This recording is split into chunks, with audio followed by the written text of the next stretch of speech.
I let my wife choose freedom over marriage, so I showed her what real freedom costs when control, beauty, divorce, and self-respect finally collided. Let your woman wear that. Why would you let your woman act that way? Like all this stuff. Because we are not objects. We are not meant to be controlled. There is a very fine line between respect and control. If you are beautiful and you have a man that is trying to hide you from the world, run. You need to run. My wife declared she was tired of being controlled and too beautiful to be trapped in this house. Those were her exact words as I walked through our front door after a typical Tuesday at work. I had not even put my keys down when she launched into her tirade. She was standing in the living room, hands on her hips, looking like she had been rehearsing this speech all day. "I am done with this," she screamed. "You think you own me? You think you can tell me what to do, where to go, who to see?" I honestly had no idea what triggered this explosion. That morning, everything seemed normal. We had coffee together. I kissed her goodbye, told her I loved her. Standard routine we had followed for 3 years of marriage. "What are you talking about?" I asked, genuinely confused. "Do not play dumb with me. Every time I want to go out with my friends, you ask 20 questions. Every time I wear something nice, you make comments. I am tired of being controlled." The irony hit me immediately. This was the woman who questioned my every move, checked my phone regularly, and had opinions about every friend I hung out with. But apparently asking where she was going when she stayed out until 2 o'clock in the morning made me controlling. "I asked where you were going because I care about you," I said calmly. "That is what married people do." "No," she shouted, her voice getting higher. "That is what controlling husbands do. I am too beautiful to be trapped in this house like some prisoner." There it was. The entitlement that had been growing for months. She had been spending more time on social media, comparing herself to influencers, talking about how she deserved better, how she was wasting her prime years. "You are not trapped anywhere," I replied. "You go out with your friends twice a week. That is not enough. I am young, I am attractive, and I deserve to live my life without some insecure man breathing down my neck." The insults were starting now. This conversation was heading somewhere ugly fast. She walked over to the coffee table and grabbed her wedding ring, yanking it off her finger with dramatic flair. "You know what? I am done pretending this marriage works." She threw the ring at my feet. It bounced off the hardwood floor with a metallic ping. "I am going out with the girls tonight, and do not even think about stopping me." I stared at the ring on the floor, then back at her flushed face. She was breathing heavily, clearly expecting me to beg, to argue, to chase after her and pick up the ring like some desperate fool. Instead, I started laughing. Not a happy laugh, but the kind of laugh you make when you finally understand a joke that has been told badly. "Something funny?" she demanded. "Actually, yeah." I reached into my pocket and pulled out my own wedding ring. "You want to talk about being controlled? Here is what real freedom looks like." I walked over to the kitchen trash can and dropped my ring right in with the coffee grounds and banana peels. The sound it made hitting the bottom was satisfying. Her mouth fell open. This clearly was not part of her script. "There," I said, wiping my hands on my jeans. "Now we are both free. You can go out with your girls and I can stop worrying about what my wife is doing when she is acting single." You cannot just," she stammered. "Cannot what?" "Exercise my freedom. I thought that is what we were doing here." I grabbed a beer from the fridge and cracked it open. "You said you are too beautiful to be trapped. Well, congratulations. You are officially untrapped." The color drained from her face. She had expected tears, begging, maybe even anger. She had not expected indifference. "I did not mean," she started. "Oh, you meant every word," I interrupted. "You are tired of being controlled. You are too good for this house. You want to live your life without an insecure husband?" Message received loud and clear. She stood there for a moment, probably trying to figure out how to salvage her dramatic exit, but I had already turned away, scrolling through my phone like she was not even there. "Fine," she finally exploded. "I am leaving. Have fun," I called out without looking up. "Do not hurry back." She stormed upstairs and I could hear her crashing around, probably throwing together some outfit that would prove how desirable she was to the world. 20 minutes later, she came clumping down the stairs in heels that were definitely not meant for walking. "This is your last chance to apologize," she announced from the doorway. I looked up from my phone and smiled. "For what? You got exactly what you asked for, freedom." She waited another few seconds, clearly hoping I would crack. When I went back to my phone, she slammed the door so hard the windows rattled. I listened to her car screech out of the driveway, then finished my beer in the sudden quiet of our house. She wanted to find out what real freedom looked like. I was more than happy to show her. The moment her car disappeared around the corner, I got to work. She thought throwing her ring on the floor was some grand gesture that would break me down. Instead, it was the clearest signal I had ever received. When someone shows you who they are, believe them the first time.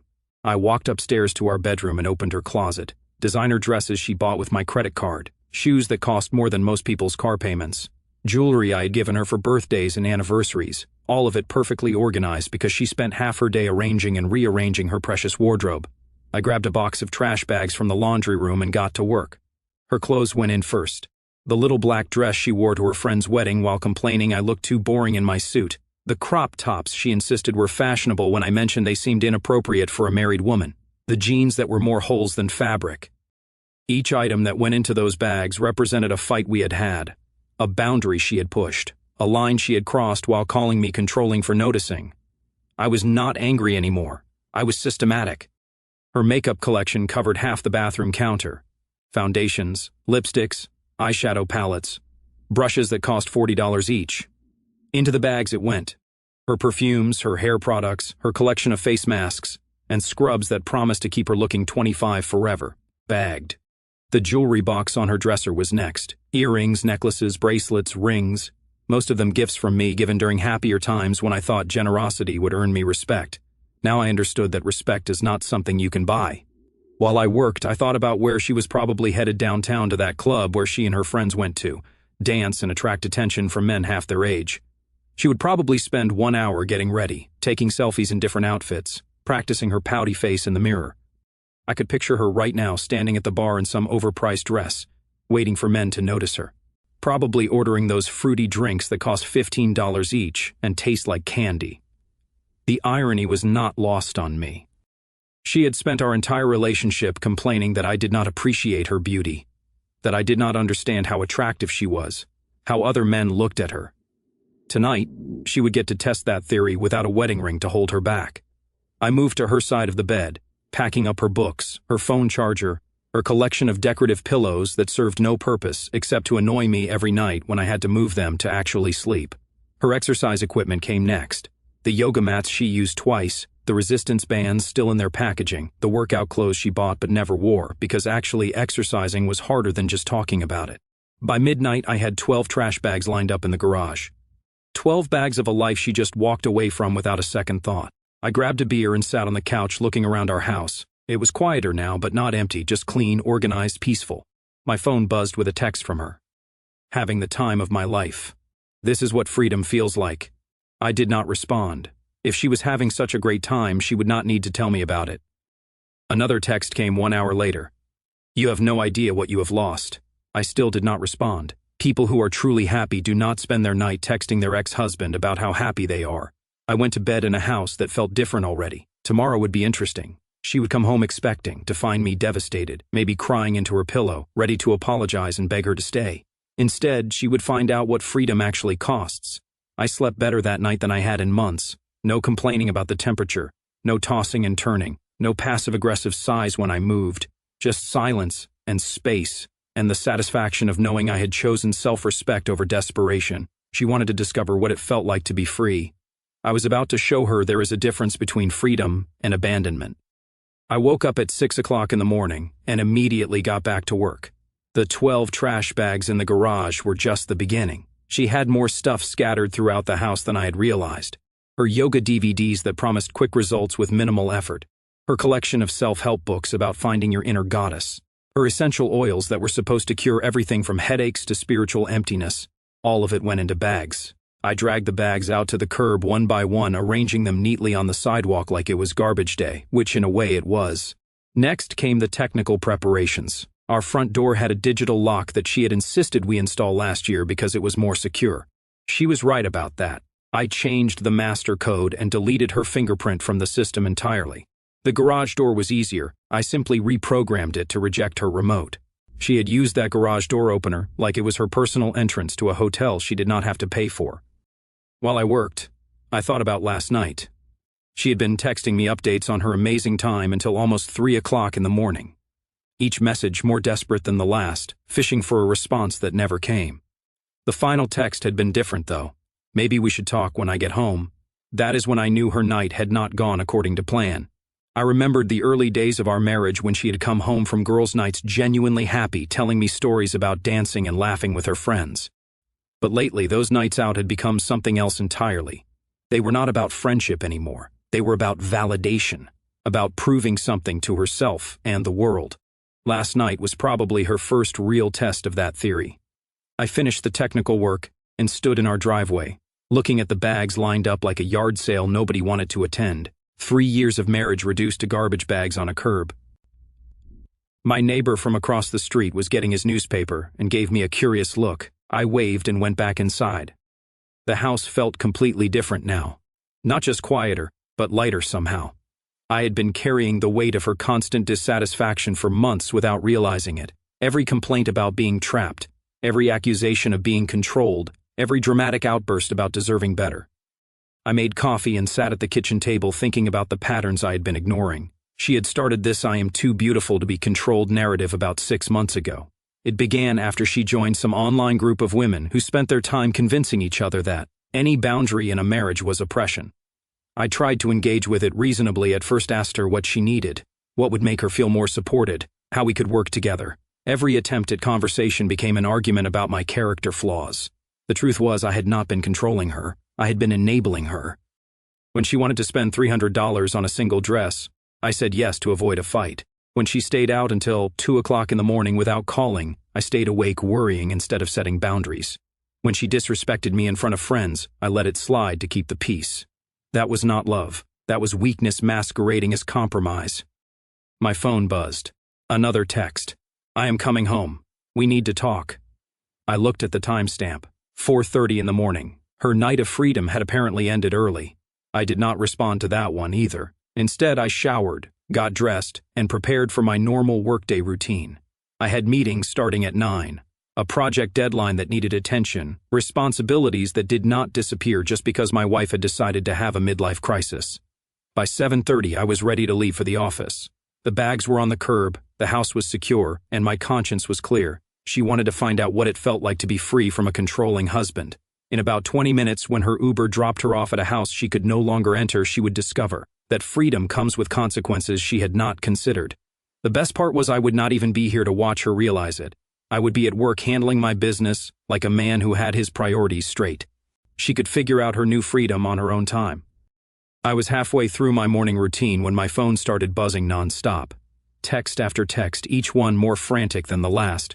"What did you do? Why are my clothes on the street? Answer your phone." I ignored them all and finished my coffee. 20 minutes later, I was backing out of the garage when I saw her. She was standing on our sidewalk in last night's club dress and heels, hair disheveled, makeup smeared, staring at the trash bags like she was seeing ghosts. But that was not the best part. The best part was the homeless guy who had apparently discovered her designer wardrobe before she did. He was sitting cross-legged on our neighbor's lawn, wearing her favorite black leggings and one of her oversized sweaters, casually going through another bag like it was Christmas morning. She spotted him just as I pulled into the street. I watched in my rearview mirror as she stumbled over in those ridiculous heels, still drunk from whatever cocktails had failed to attract the attention she had been seeking. "Hey you!" she screamed at the guy. "Those are my clothes!" The homeless man looked up at her with genuine confusion, then gestured to the bags. "Lady, this stuff was on the curb. That means it is trash." "It is not trash. It is mine." "Then why was it in garbage bags on the street?" Even a homeless guy understood basic logic better than she did. I could see her gesturing wildly, trying to explain something that made no sense. How do you tell someone that your husband put your belongings on the curb without admitting that your husband no longer wanted you in his house? I parked across the street and rolled down my window, curious to see how this would play out. She gave up arguing with the homeless guy and stumbled toward our front door, fishing in her purse for keys she would not need anymore. I watched her press her thumb to the digital lock panel, wait for the green light that would never come. Nothing. She tried again. Still nothing. Then she started typing in the code we had used for 2 years. The panel flashed red and beeped disapprovingly. That is when the panic really set in. She ran to the garage, pulling out the remote from her purse and pressing it repeatedly like it was broken. The door stayed firmly closed. "What the hell?" she shouted to no one in particular. She tried the digital lock again, pressing her thumb harder like that would somehow make it recognize her. When that failed, she started pounding on the door with her fists. Open this door. This is my house too. The neighbors were starting to notice. Mrs. Patterson from next door came out to get her newspaper and stared openly at the spectacle. The guy walking his dog across the street slowed down to watch. My wife, who had spent the previous evening talking about how beautiful and desirable she was, now looked like exactly what she had become. A drunk woman locked out of her own house, screaming at a door that would not open. She turned around and saw me sitting in my car. The relief on her face was immediate. She stumbled over, still wearing one heel because she had apparently lost the other one somewhere during her night of freedom. "Thank God you are here," she panted, leaning against my car window. "Something is wrong with the locks. I cannot get in." The smell of alcohol and desperation was overwhelming. "Nothing is wrong with the locks," I said calmly. "They are working exactly as intended." It took her a moment to process that. "What do you mean?" "I mean, you wanted freedom. Congratulations. You are free. You cannot lock me out of my own house." "Actually, it is my house. My name on the mortgage, my credit that qualified for the loan, my paycheck that makes the payments. You just lived here." Her mouth opened and closed like a fish out of water. The homeless guy was still sitting on the neighbor's lawn, now wearing her designer jacket and eating what looked like a protein bar from her gym bag. "You cannot do this," she whispered. "I am not doing anything," I replied. "You threw your wedding ring on the floor and announced you were done with this marriage. I simply took you at your word." She stared at me, probably trying to figure out how her dramatic exit had turned into this nightmare. "I was angry," she said finally. "I did not mean—" "Yes, you did. You meant every word. You said you were tired of being controlled, tired of being trapped, tired of having a husband who asked questions. Well, problem solved. I started the car. I have to get to work. You might want to call one of those friends you went out with last night. I am sure they will be happy to help." The look on her face told me everything I needed to know about how her night of freedom had actually gone. I did not drive away immediately. Something told me this conversation was not over, and I was right. She followed my car as I slowly pulled forward, limping on one heel and gesturing frantically for me to stop. "Wait, please just wait," she called out, her voice cracking. I stopped the car and rolled the window down halfway. Not enough to seem welcoming, just enough to hear whatever desperate pitch she was about to make. "Look, I know I said some things last night," she began, trying to catch her breath. "But this is crazy. You cannot just throw me out over one argument." "One argument?" I laughed, but there was no humor in it. This was not one argument. This was the final argument. The one where you made it crystal clear what you think of me in this marriage. "I was drunk when I said those things." "No, you were honest. Alcohol does not create feelings. It just removes the filter that usually hides them." She leaned closer to the window, and I could see the mascara streak down her cheeks. Last night's makeup that was supposed to make her irresistible to all those men who apparently had not noticed her. "Okay, fine. I was horrible last night, I admit it. But we can work through this. We can go to counseling. We can figure this out. I shook my head. "There is no we anymore. You ended we when you threw your ring at my feet and told me you were tired of being trapped. I did not mean it like that. Then how did you mean it?" Because from where I was standing, it sounded like you meant exactly what you said. She was getting desperate now, grabbing at the window frame like she could physically prevent me from leaving. "What about our vows? What about for better or worse? What about till death do us part?" The audacity was breathtaking. "You are really going to lecture me about marriage vows? You who spent last night announcing to anyone who would listen that you were done with this marriage?" I was angry. "No, you were revealing. There is a difference." I could see her trying to formulate another argument, another angle to manipulate her way back into the house she just rejected. "Where am I supposed to go?" she asked, switching to the victim approach. "I do not know. Maybe ask one of those friends who took you out last night to celebrate your freedom. I am sure they will be thrilled to help you enjoy your new single life." Her face flushed red. "But they were busy. They had to leave early." "Oh," I nodded knowingly. "So, the women who convinced you that marriage was a prison could not stick around to help you celebrate your jailbreak." She did not answer, which was answer enough. "Let me guess," I continued. "The night did not go quite like you planned. All those men who were supposed to be falling over themselves to get your attention were somehow busy looking elsewhere." The way she flinched told me I had hit the mark. "Here is what is going to happen," I said, putting the car in drive. "I am going to work like I do every day because I have responsibilities and commitments that do not disappear just because someone in my life decides to have a tantrum. You are going to figure out your new life because that is what adults do when they make adult decisions. You cannot just abandon me. I am not abandoning you. You abandoned us. I am just accepting your decision and moving on. The divorce papers have not been filed yet, she said desperately. We are still married. I reached into my jacket pocket and pulled out a manila envelope, handing it to her through the window. Actually, they were filed this morning. Congratulations on your freedom. She stared at the envelope like it might bite her. You already filed? I called my lawyer at 6 in the morning. Turns out, when you have a clear case of abandonment and a witness-filled public declaration that the marriage is over, the paperwork moves pretty quickly. Her hands were shaking as she held the envelope. I never abandoned anything. Really? Because throwing your wedding ring at your husband and storming out to go party with single women sounds like textbook abandonment to me. She opened her mouth to argue, but I was not finished. You know what the best part is? You did all the hard work for me. You declared the marriage over in front of witnesses. You removed your wedding ring and threw it away. You announced you were tired of being married to me. My lawyer said it is the clearest case he has seen in years. I started rolling the window back up. Enjoy your freedom. You earned it. As I drove away, I could see her in my rearview mirror, standing in the street holding the divorce papers, finally understanding that actions have consequences. The homeless guy waved at me from the lawn, still wearing her designer outfit. At least someone was having a good morning. 3 weeks later, I was living a completely different life. The divorce went through faster than anyone expected. When you have documented evidence of someone publicly ending their marriage and abandoning the home, courts do not waste time on lengthy proceedings. She tried everything in those 3 weeks. The crying phase lasted about 4 days with voicemails that started angry and ended desperate. When I did not respond to those, she moved to the bargaining phase, promising she would change, that she had learned her lesson, that she understood now how good she had it. Then came the threats. She was going to take half of everything. She was going to ruin my reputation. She was going to make sure everyone knew what kind of man I really was. The problem with threats is they only work if the person you are threatening cares about your opinion. I had stopped caring about her opinion the moment she threw her ring at my feet. My lawyer handled everything with professional efficiency. She got what the law required, nothing more, nothing less. The house stayed mine since my name was on the mortgage, and she had legally abandoned it. Her car, her personal belongings, half of our savings account, fair and final. The funniest part was watching her scramble to find somewhere to live.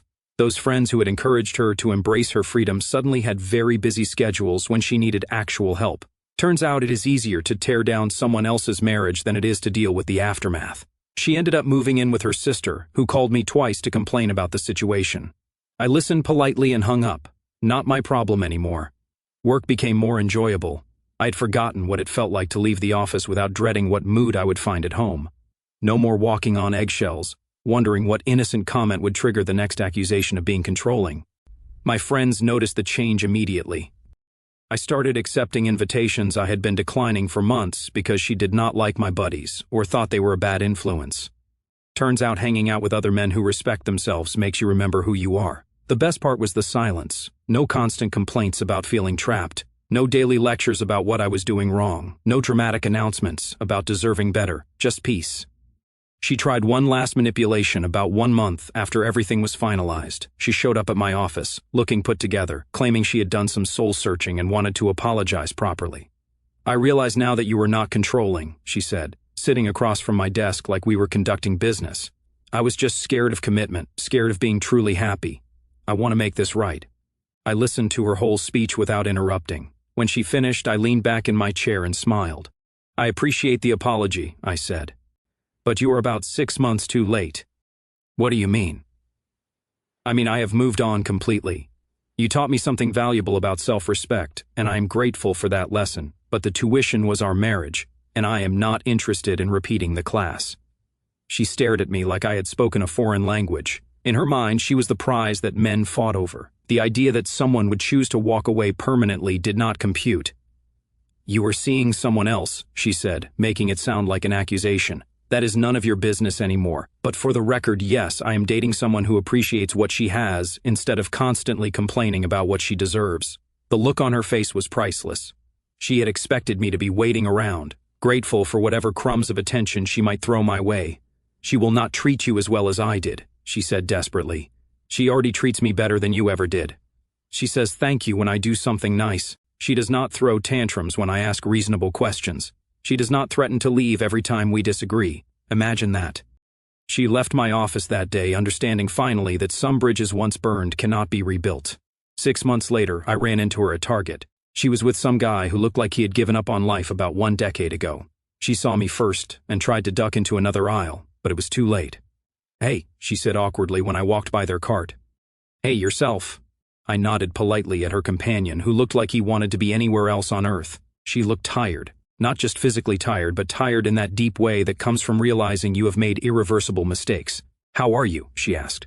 "Great, really great. How about you?" "I am fine, happy." But her eyes told a different story. She had gotten her freedom. All right, freedom from security, freedom from respect, freedom from being loved by someone who actually cared about her well-being. "Well," I said, "I hope things work out for you." I meant it too. Not because I wanted her back, but because holding on to anger is like drinking poison and expecting someone else to get sick. As I walked away, I heard her boyfriend ask, "Who was that?" "Nobody important," she replied. She was right about that much. To her, I was not important anymore. But more importantly, she was not important to me either. That is what real freedom looks like. Not the freedom to act without consequences, but the freedom that comes from choosing self-respect over desperation, boundaries over enabling, and truth over comfortable lies. She had wanted to find out what life looked like without a man who loved her. I had shown her exactly that. Now we both knew. Our story has come to an end. If you have made it this far, how about subscribing to our channel? It helps us immensely. I selected 2 other videos for you that I am sure you will enjoy. Feel free to click on them. I will be waiting for you in the next story. See you soon.